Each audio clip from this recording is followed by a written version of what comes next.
Preventing terrorism from students of extremist madrasahs, an overview of Pakistan's efforts. Asad Ullah Khan and Ifrah Waqar. Historically, madrasahs as religious teaching institutions have held a position of esteem and significance in the Indian subcontinent. Since Pakistan's independence, madrasahs have played a significant role in not only providing religious education, but also offering free board and lodging to many of the country's poorest children. Over time, their numbers have grown, owing to a number of national and international factors.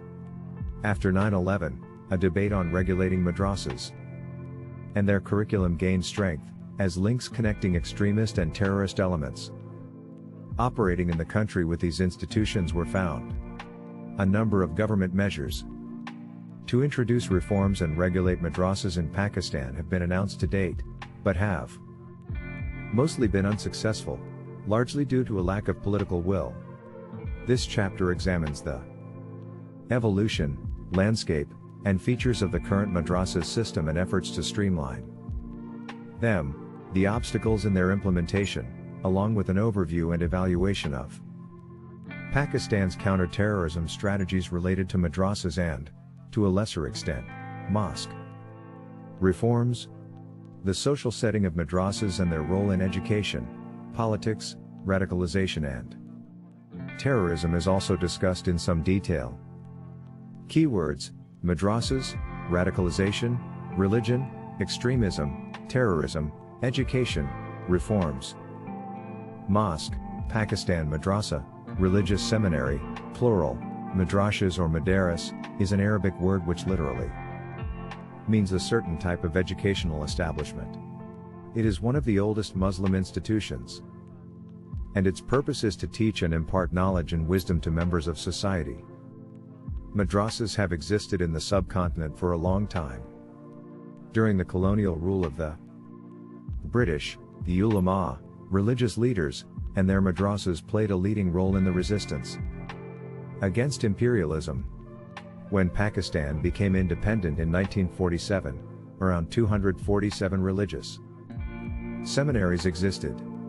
Until the 1970s, they were viewed as peaceful educational institutions, working for the betterment of society in Pakistan. Many of the older madrasahs had well-established reputations for producing serious Islamic thinkers, while others provide welfare services to the poor by offering their sons free religious education, lodging, and food.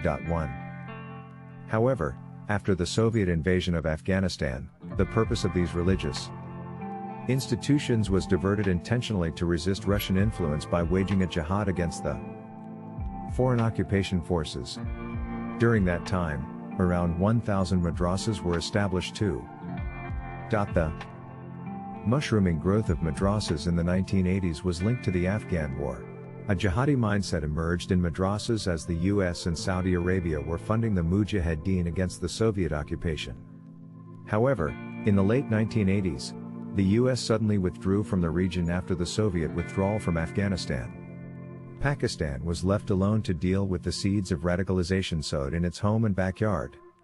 This vacuum led to the growth of radical and extremist tendencies and mindset in Pakistan, especially in the madrasahs.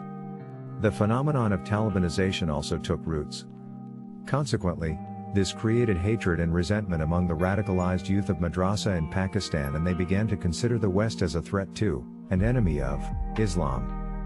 In the aftermath of the 9/11 attack by Al-Qaeda, Pakistan was pressed hard by the US to take part in the Global War on Terror, GWOT, which once again brought madrasahs into the limelight, but this time their perceived image was negative. Western policymakers criticized madrasahs and held them responsible for fueling extremism in society. Pakistan's decision to join the GWOT changed the social and security landscape of Pakistan. It also led to a renewed debate in Pakistan about the role of madrasa and the need for reforming the more than 37,500 madrasas currently operating in Pakistan.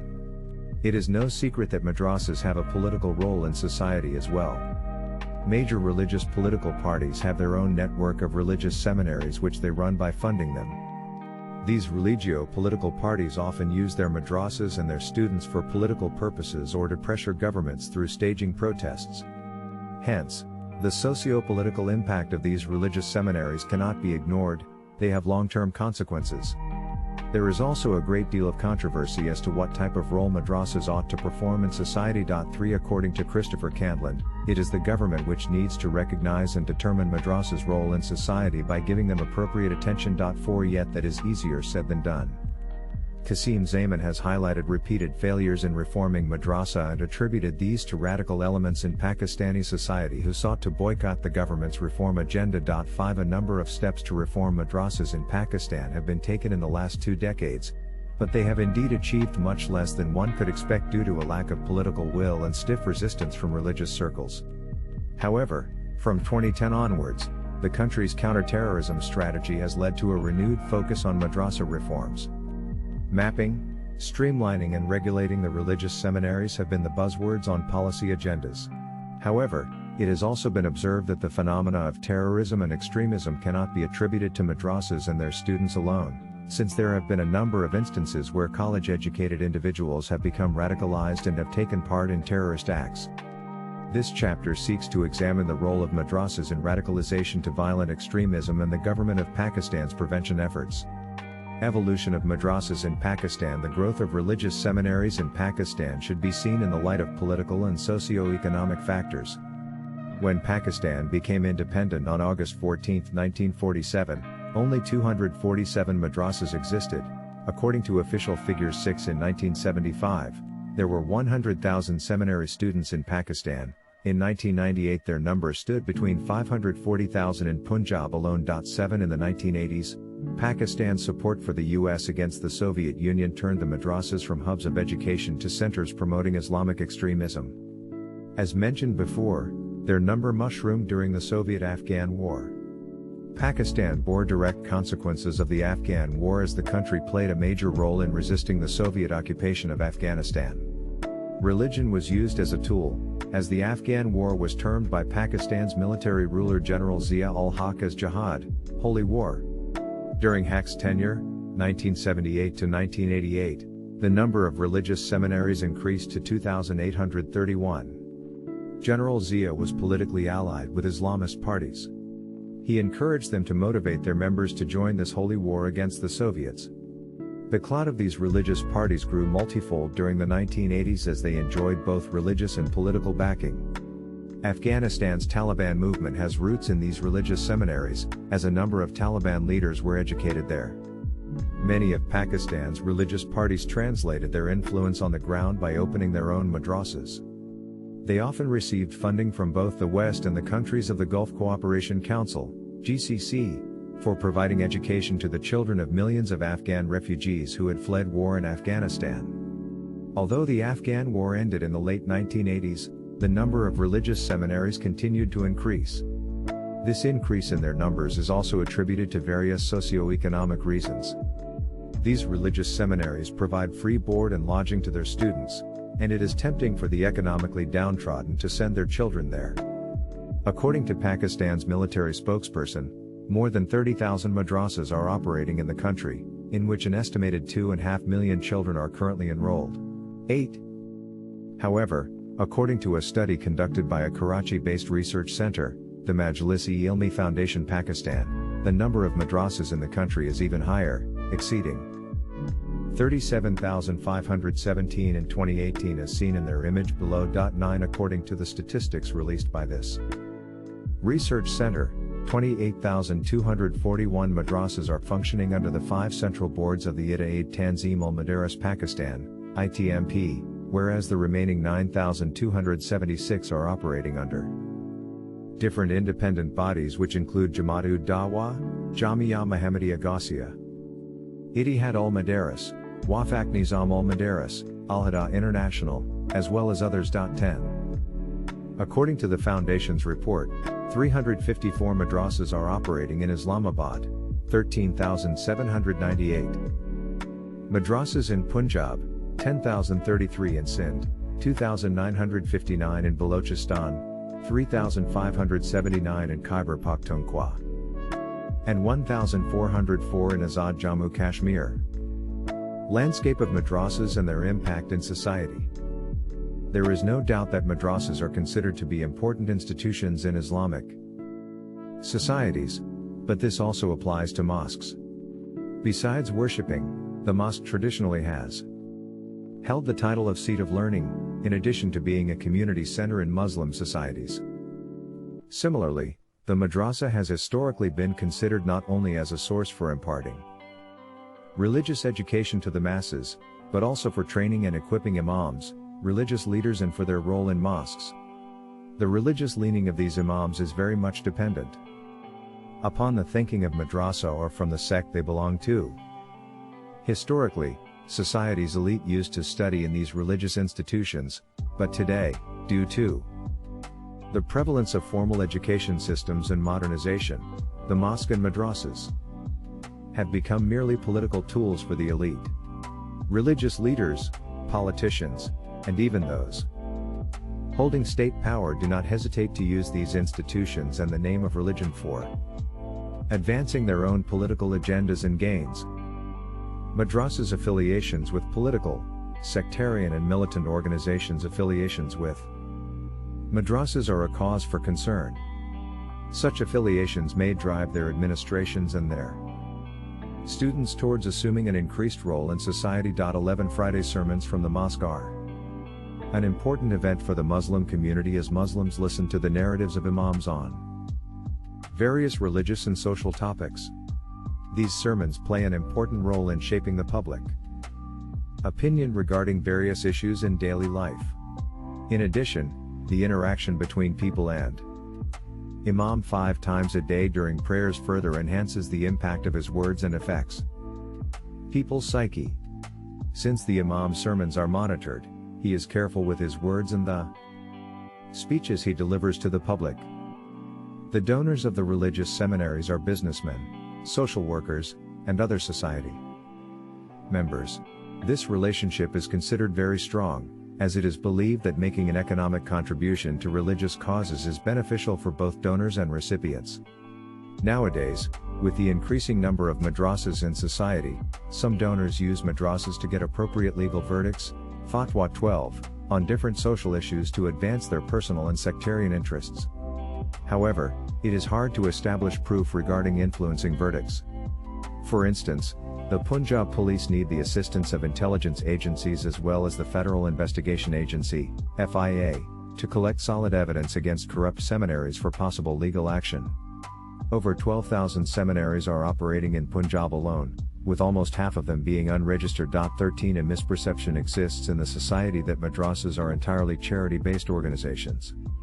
For the most part, they are associated with one of 5 religious educational boards, which are sectarian in orientation. 14 On the other hand, religious seminaries consider themselves as non-governmental organizations, NGOs.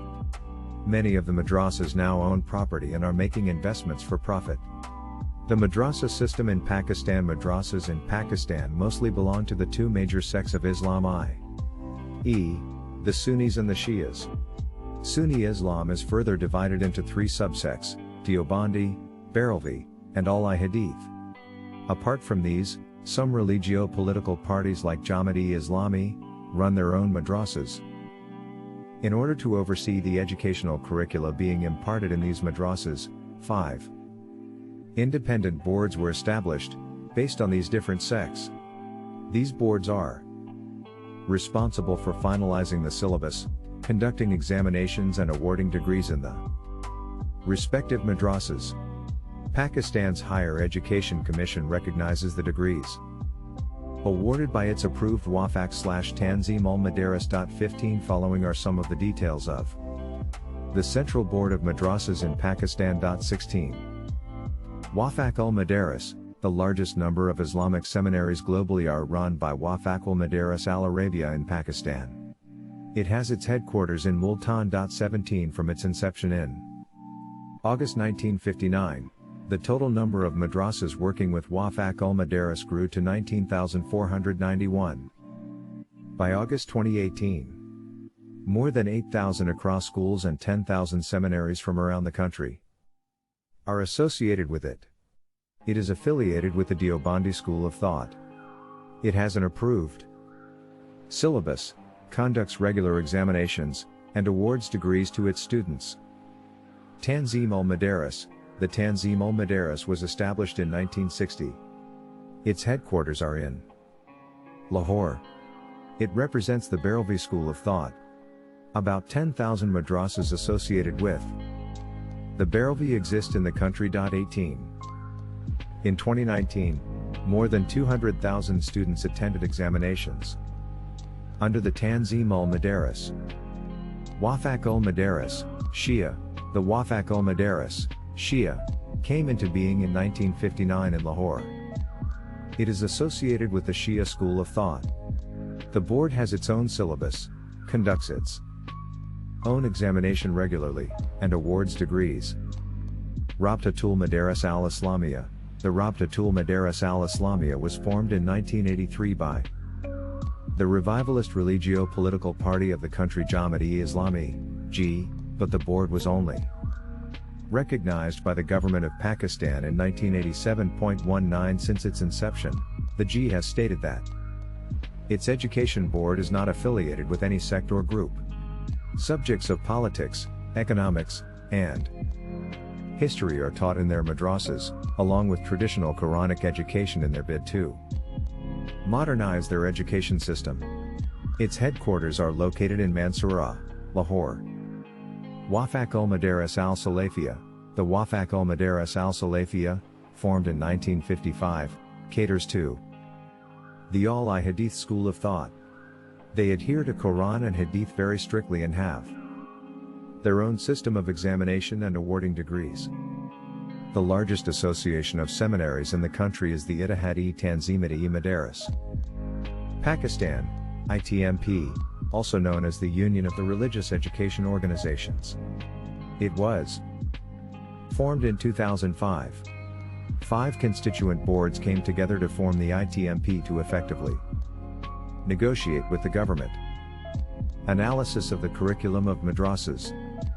When the role of madrasa as a teaching institution is being analyzed, one cannot ignore the importance and relevance of the curriculum being taught in the seminaries.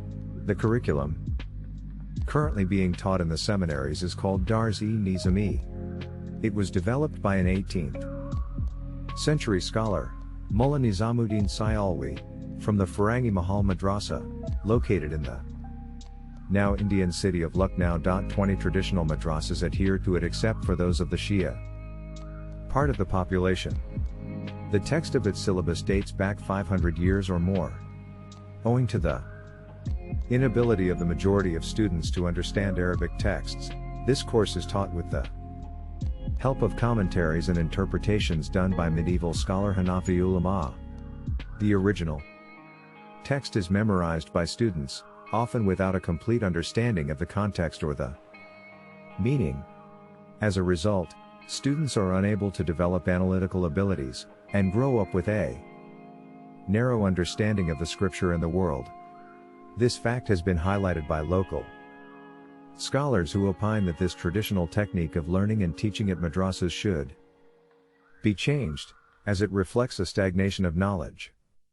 Another problem with the curriculum being taught at religious seminaries is the issue of animosity towards other schools of thought, both secular and religious. With a curriculum that is suspected of glorifying violence in the name of Islam while ignoring basic history, science and math, that part of Pakistan's public education system has become a major barrier to defeat extremist groups. 21 As Rebecca Winthrop and Cornan Graff noted, the majority of madrasas do not impart any secular or vocational training, but they have rigid curricula emphasizing rote memorization. It has been argued, albeit based on limited evidence, that they deliberately educate their students in narrow worldviews and the rejection of Western ideas, and do not train them sufficiently for the real world. 22 Injecting advanced subjects and modern research in the curriculum could bring this system at par with the modern educational system. There are 2 major issues with the curriculum of madrasas. Firstly, the rigid interpretation of all the concepts according to the doctrine of a particular sect and school of thought, which considers all other interpretations as inauthentic. This tends to spread hate and divisions in society. Secondly, the concept of jihad in Quran and Hadith is arguably misinterpreted and misunderstood in the existing curriculum. It urges students to embrace militancy when it comes to spreading their faith, which is not the true concept of jihad. The curriculum needs to be revamped in this regard in order to eliminate this kind of interpretation. Political will and intent needs to be displayed to enforce the necessary changes on the ground. This process will take time, but in the long run should prove beneficial to both students and the state. Prospects of reforms. Contrary to popular notions, the drive to bring reform to madrasas in Pakistan precedes the events of September 11, 2001. In fact, then Army Chief and President General Pervez Musharraf wanted to limit the influence of these religious institutions. The National Education Policy 1999 to 2000 encompassed a reform program for madrasas which the government wanted to implement.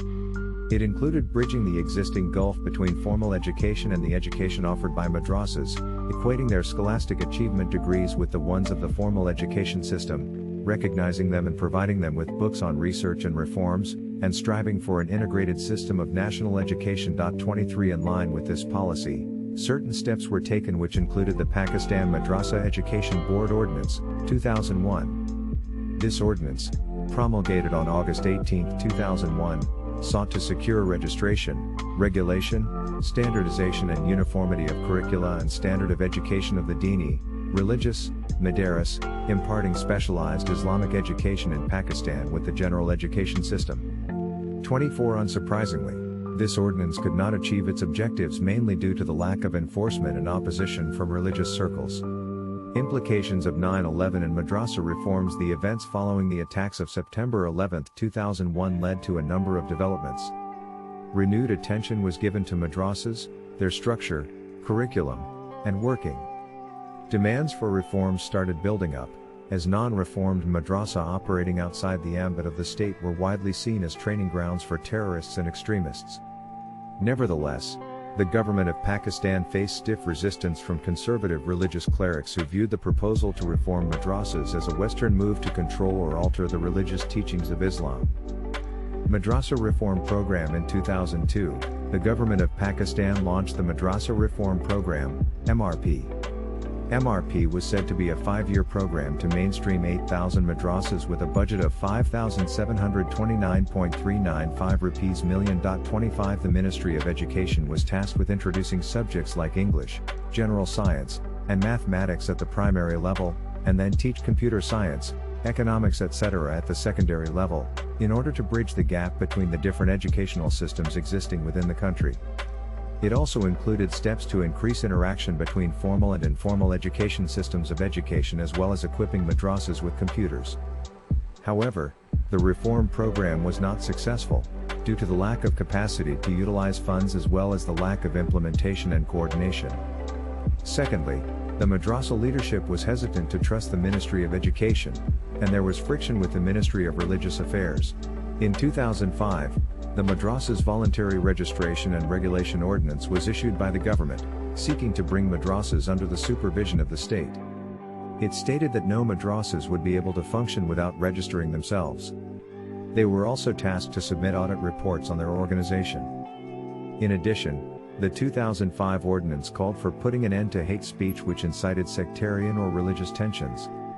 Post-National Action Plan 2014. A standard mechanism of registration of madrasas was drafted after consultation with the ITMP and the National Counterterrorism Authority, NACTA, in the National Action Plan, NAP, document.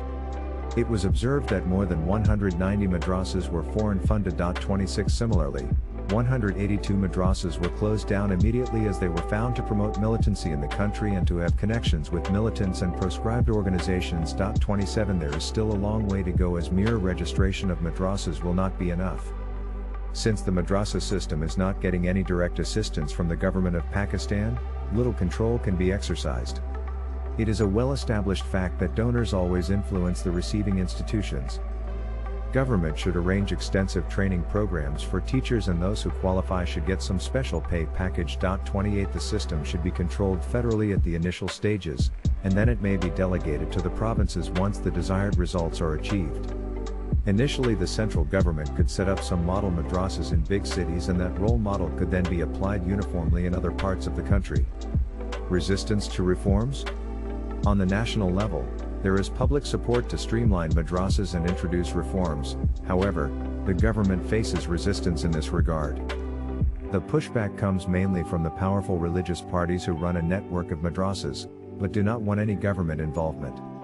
There have been numerous attempts to bring reforms to streamline madrasas, but they were unsuccessful, mainly due to the stiff resistance from conservative circles and a lack of political will.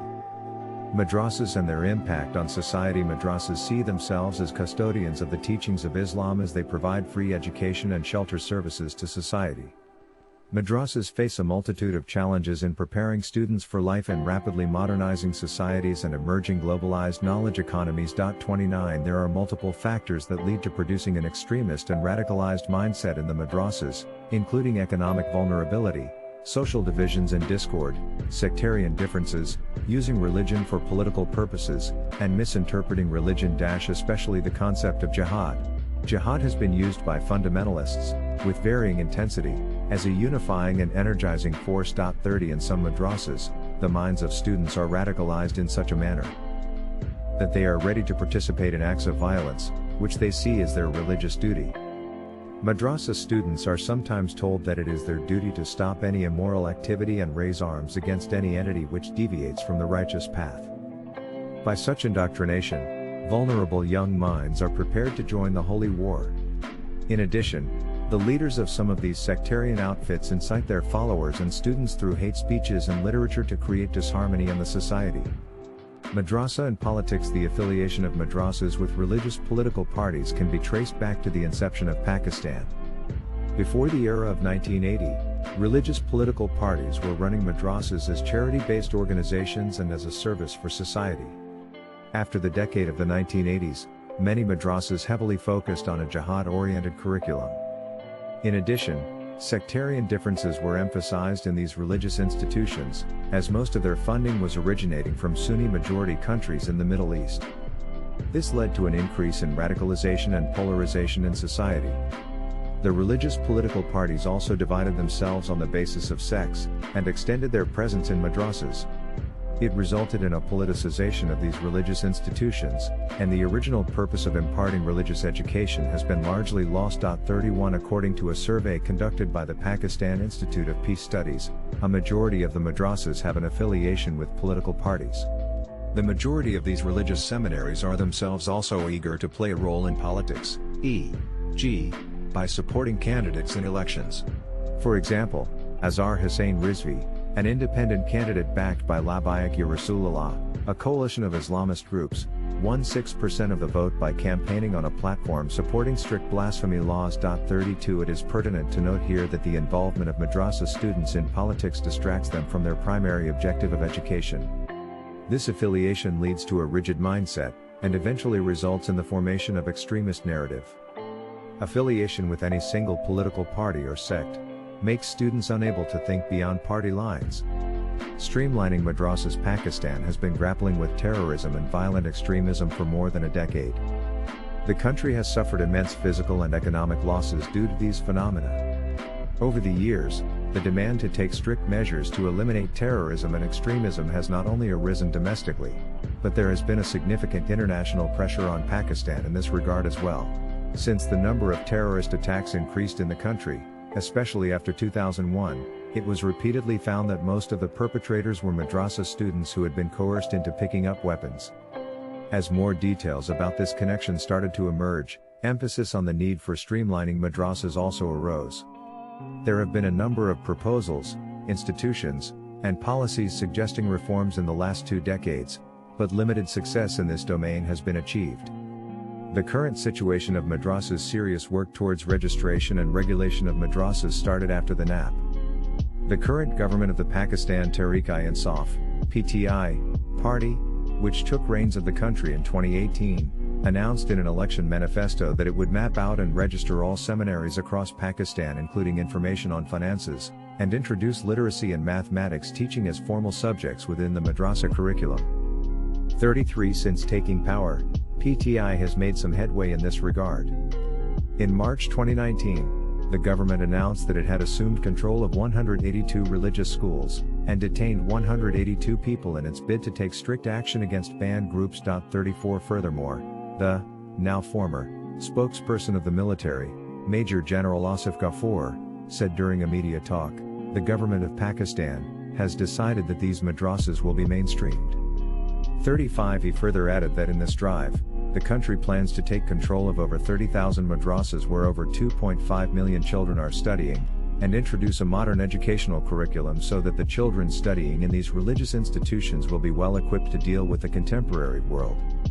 The current curriculum format of the majority of madrasas is still mainly based on memorization of the Holy Quran.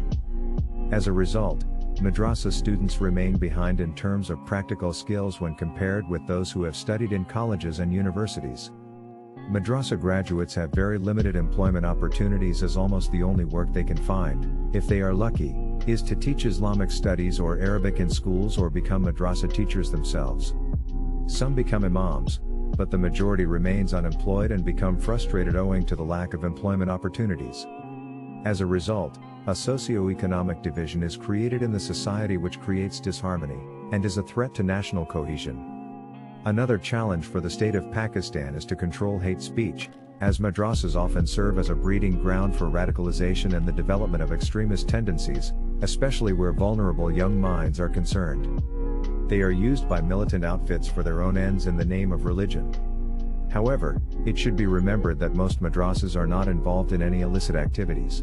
As Major General Ghafoor said, just 100 madrasas have been found involved in violent activities, while the rest are a good and effective source of education for children. 36 In May 2019, the country's education minister, Shafqat Mahmood, met with the leaders of the country's 5 madrasa boards, to carry forward the process of reforms, and place them under the supervision of the Ministry of Education.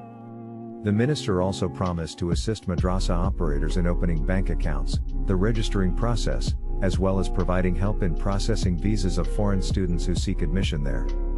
The spokesperson of Ifrah Madaris Al Arabia, one of the 5 madrasa boards, Maulana Ibrahim Sakargahi, said, "It was our long-standing demand that the responsibility should be given to the Education Ministry."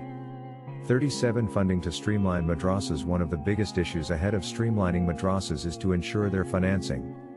Pakistan, which is already in the middle of an economic crisis, has expressed its intent to bear the financial burden of major madrasa reforms. Major General Ghafoor said Pakistan would pay for the madrasas by diverting cash to education from the cost of anti-terrorism security operations, which are less necessary because militant attacks have sharply declined in recent years. 38 A senior official from the Ministry of Education echoed the military spokesman's statement and said that the government will bear the financial burden to introduce these major reforms in madrasas, which are a major source of education for poor children. 39 These statements are indeed heartening, and signals an intent of the state of Pakistan to take out spoiler elements from the society. Madrasas and terrorism. There are 2 broader aspects of terrorism when one looks at these through the lens of madrasa reforms. First is the transnational, and the second is the homegrown form of the terrorism. There is a widespread perception in the country that the renewed friendship with the US following the 9/11 attacks was being driven solely by America's need for Pakistani cooperation in the global war on terror. 40 Western experts on this subject link transnational terrorism to global jihad, and consider it a threat particularly targeting the West. However, the facts on the ground offer a different picture. No major attack carried out in the West has been traced back to anyone who attended a Pakistani madrasa. However, according to a report of the UN Security Council Monitoring Committee on Al-Qaeda in May 2020, up to 6,500 Pakistani nationals currently fight in Afghanistan on the side of the Taliban against government forces and their foreign backers. 41 In general, madrasas in Pakistan have been more involved in domestic sectarian violence than in transnational activities after the withdrawal of the Soviet Union from Afghanistan. Yet the domestic impact has been significant, especially in the more isolated parts of the country which have the highest potential for radicalization. 42 The issue became prominent with the emergence of Tehrik-i-Taliban Pakistan, an organized terrorist group which escalated sectarian tensions in the country as it mostly targeted the Shiites. In addition, some madrasas in the former tribal areas played an important role in hiring vulnerable young people and training them to be terrorists. It has been observed that the seminaries which had ties with proscribed organizations were often involved in facilitating terrorist attacks in Pakistan. At least 299 madrasas have been found to be involved in terrorism and sectarian activities in Punjab alone. 43 terrorists often take refuge in certain seminaries where they have also been caught many times. There is a very close link observed between certain religious institutions and sectarian violence. All Muslim sects happily claim that their sect is the Naji, saved one, and the others are destined for hell. 44 This division, based on ideology and religious arguments, is a major obstacle when it comes to drafting a reform plan that can be applied uniformly to all madrasas in Pakistan. Some madrasas in Pakistan pretend to be working as national universities and claim that they can discuss Islamic jurisprudence to promote harmony in the society. Their claim is difficult to validate. They do not promote religious pluralism, rather their efforts revolve around the rejection of other schools of thought and the promotion of their particular school of thought. This sectarian divide is perhaps the biggest hurdle when it comes to reforming the process of education. An overview of Pakistan's post-9/11 counterterrorism strategies regarding madrasa and mosque reforms. The events following the 9/11 attacks brought global attention towards the alleged role of madrasas, and led to a discussion on their impact. As the war on terror evolved, there was also a gradual increase in terrorist activities inside Pakistan. Some of those terrorist attacks against the state and its institutions in Pakistan were conducted by people who had been informally schooled and indoctrinated in madrasas to act against the state and its institutions. This led to renewed calls of regulating all madrasas operating in Pakistan. Almost all sections of society started calling for the need to scrutinize their financial channels, regulating their syllabus, and register them so that a better eye could be kept on these seminaries. Madrasas were viewed by many people as a backward educational institution, and its students were looked down upon by those who received their education in formal schools. Calls for reform grew stronger. For this purpose, many policy proposals and rounds of talks were held between officials and the ITMP, but they could not achieve a consensus. Ultimately, the National Internal Security Policy, NISP 2014-18, then the NAP, 2014, and then the second National Security Policy, 2018-2023, formally included regulation, reform, and mainstreaming of madrasas as specific agenda items. National International Security Policy, NISP 2014-18. The NISP 2014-18 was Pakistan's first ever national security document. The 64 points in the policy were approved by the Federal Cabinet in 2014. The scope of the report was defined to be focused on internal security. A need for developing a national narrative was also highlighted in the report to counter non-traditional threats with the help of religious scholars, the intelligentsia, educational institutions, and the media. 46 For the first time, the NISP 2014-18 categorically stated that the madrasa system cannot be excluded from the internal security parameters of the country. 47 5 issues were addressed. 1. Identification of root causes inside madrasas involved in radicalization. The NISP 2014-18 clearly stated that some madrasas were involved in spreading extremism inside the country. As madrasas usually have an outdated curriculum, the students which passed from these informal centers have limited employment opportunities as opposed to those with formal education. This factor led to the breeding of contempt and frustration among the vulnerable madrasa-educated youth. They were more prone to anti-state elements who could misuse or radicalize them. Initially, this observation was limited only to boys studying in these madrasas, but after the Jamia Hafsa incident has brought madrasas for women also under the microscope of security analysts. 48 The document highlighted how madrasas were competing with each other for influence in the country. The complete rejection of other beliefs and sectarian indoctrination plays, according to the NISP 2014-18, a critical role in dividing society and adding emotive fuel to existing divisions in the society. 49 Therefore, madrasas and mosques remain important focal points for the government to stop the flow of violent extremism in the country, as a number of terrorists were madrasa students. 2. Mapping, integrating, and mainstreaming mosques and madrasas. Most of the madrasas involved in radicalization operate outside the realm of government structures and national law. The main target of extremists, terrorists, and anti-state elements are national integration and harmony. The policy document called for mapping the existing as well as new madrasas and mosques, as it would help in mainstreaming them with the rest of the educational institutions in the country. NISP 2014-18 called to include broad-based madrasa and mosque integration process in the mainstream education system so that students and alumni of these institutions can also become active members of a plural society and play a positive role in the national economy, being part of a productive workforce. 53. Stemming the financing of terrorism in the name of madrasas. The NISP 2014-18 emphasized some troublesome aspects of these madrasas, which impinge on national internal security, include financing from unidentified sources, publication and distribution of hate material. 51. According to the NISP, it should become possible for the Federal Board of Revenue and Taxation Department to distinguish between legal and illegal flow of money by involving banks in monitoring the flow of money to suspected organizations. 4. Legal reforms. The NISP 2014-18 called for a review of the regulatory capacity of the state to monitor, evaluate, and prevent the misuse of existing laws under which mosques and madrasas are functioning. 52.5. NACTA's responsibility to implement the NISP 2014-18, whereas the NISP 2014-18 called for better oversight and regulation of madrasas and mosques. NACTA, which was established in 2009, was tasked with its implementation. 53. NACTA's Directorate of Research and Coordination was, inter alia, tasked with madrasa mapping, legal reforms and policies of mosques and madrasas related to internal security. National Action Plan, 2014, following the tragic attack on the Army Public School in Peshawar on December 16, 2014, in which 150 people, mostly students, were killed by the Taliban, a broad consensus was agreed upon by all major stakeholders to eradicate terrorism and clamp down on its funding and infrastructure. As a result, a 20-point NAP 55 was set up. Registration and regulation of madrasas became action point number 10 in the SNAP. National Internal Security Policy, 2018 to 2023, among other things, the second National Internal Security Policy document, NISP 2018 to 2023, emphasizes the continuing need for madrasa and mosque reforms.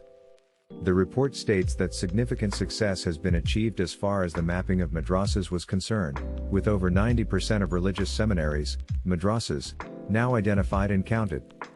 It was also noted that efforts to introduce wide-ranging madrasa reforms were well underway. 56. The following elements stand out in the NISP 2018 to 2023. A new national narrative. A new national narrative was introduced, calling for a tolerant, inclusive and democratic polity. It emphasizes that cultural and religious diversity will be the most significant pillars of this narrative. Furthermore, it also states that a comprehensive national narrative against extremism and terrorism predicated on acceptance of plurality, diversity and tolerant teachings of Islam will be prepared and disseminated. 57. In light of this new national narrative, the curricula in schools and madrasas would be adjusted accordingly. The Departments of Education, the Higher Education Commission and NACTA were tasked to ensure implementation. Radicalization and militancy not limited to madrasas. The NISP 2018 to 2023 highlights that there is sufficient evidence indicating that radicalization and militancy is not just limited to madrasas or its students. In fact, people from affluent backgrounds, with modern educational qualifications, are also vulnerable targets of the radical narratives. Adoption of minimum national standards. The policy document calls for an adoption of minimum national standards to be set for madrasas as well as public and private education institutions. 58. Uniform registration and regularization of madrasas. The policy document states that a uniform registration and regularization of madrasas in all provinces will be guaranteed, and provinces would accordingly devise legislation to undertake madrasa reforms and streamline them. Some proposed reforms for madrasas and mosques include conditional state assistance to madrasas. The policy document states that state funding has to be linked with financial auditing, the adoption of a national curriculum, the teaching of science subjects, and an institutionalized examination system. 59. Assistance in switching from madrasa to mainstream education system. It has been stated in the policy document that avenues to switch from madrasa to the mainstream education system will be created at a level equivalent to years 5 and 10 of schooling. 60. Increased collaboration between madrasa and mainstream educational systems, in order to remove misconceptions, promote harmony, and to encourage a positive exchange of ideas. Increased collaboration between madrasas and mainstream educational systems was proposed, including both student and teacher exchange programs, and joint academic as well as extracurricular events. Mosques as Center of Guidance and Learning. The NISP 2018-23 also states that mosques will be reformed and made into centers of guidance and learning. In addition, narrative and guidelines for the Friday prayer sermons approved by the government in consultation with the religious scholars should be prepared, stressing, inter alia, the importance of civic values in the sermons. A pilot program was to be launched in the city of Islamabad. Training of imams. The NISP 2018-23 announced that a committee of religious scholars, with representation from all schools of thought, will be established for the formulation of recommended syllabi, examination and training for imams. 61 Under the supervision of this committee, and overseen by the Ministry of Religious Affairs, a special training program would be offered to imams. Furthermore, the expertise of imams would be ensured by an examination conducted by the state. The ones who qualify would be given a monthly stipend by the government. Funding to set up libraries at mosques and centers for Islamic studies, under the guidance of the Ministry of Religious Affairs, assisted by the Committee of Scholars. The policy document announced that government funding would be provided to establish libraries at mosques and centers for Islamic studies. 62 To ensure transparency, these funds would be audited by the government. Evaluation of the above counter strategies in 2014. When the first NISP 2014-18 was announced, it was considered a landmark document. These 64-point laid out comprehensive plans and reforms focusing on improving the national security situation of the country. In this policy document, NACTA was given various responsibilities to implement the action points on the ground. However, following the terrorist attack on the Army Public School Peshawar, a new 20-points action plan by the name of National Action Plan was adopted, and NISP was rendered inconsequential as NAP de facto took NISP's place. Following these two policy directives, with regard to regulating madrasa reforms, two steps were taken by NACTA. Madrasa's data and registration forms. In consultation with the ITMP, NACTA devised the madrasa's data and registration forms. 63 The objective behind this step was that only registered madrasas would be allowed to operate and function in the country. Curriculum and equivalence mechanism. In order to revisit madrasa curricula and so as to give an equal formal status to its degrees, two committees were established. They included members from the ITMP.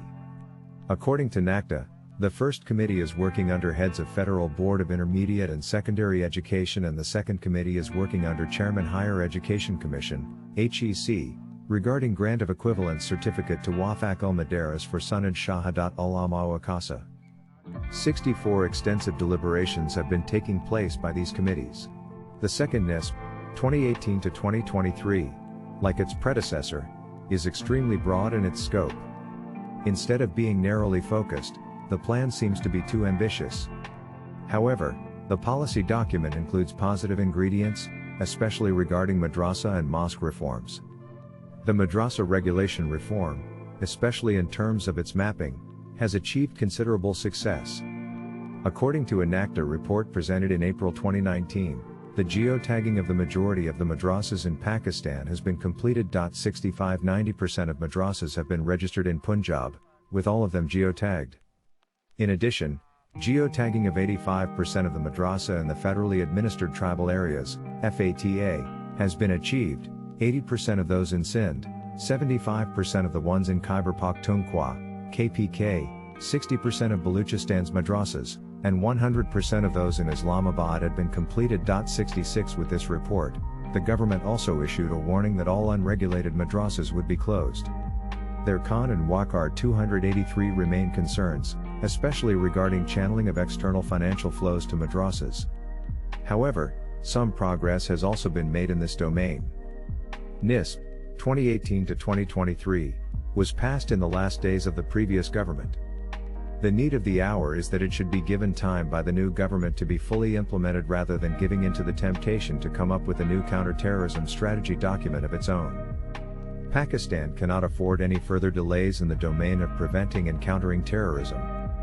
Conclusion. Historically, madrasas have played a significant role in the development of the socio-political fabric of Pakistani society. Yet, it is a sad reality that over time, some of these religious seminaries deviated from their original purpose of imparting knowledge and helping the poorer and more vulnerable segment of society. They allowed themselves to become instruments of various national and international political actors and agendas.